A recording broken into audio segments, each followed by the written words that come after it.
The idea of creating entire worlds for something just as simple as a cube, it's something that has always blew my mind.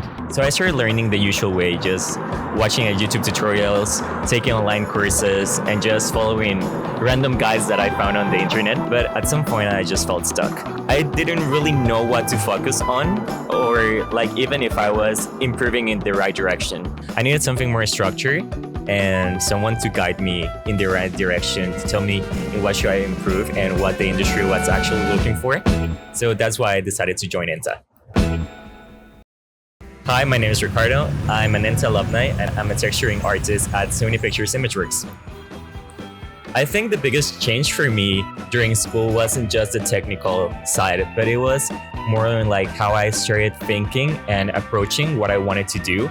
So breaking down the asset, looking at references, thinking in why am I creating what I'm doing.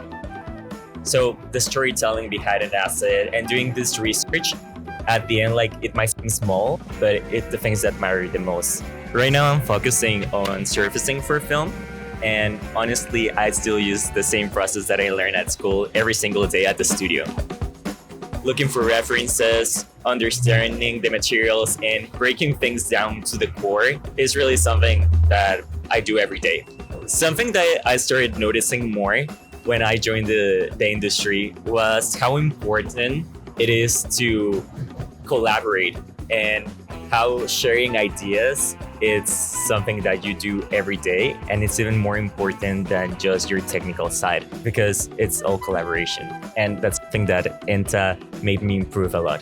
So ENTA didn't just give me the tools, but it also gave me a direction and a community that pushed me to grow. So I'm really excited to see what you guys create next.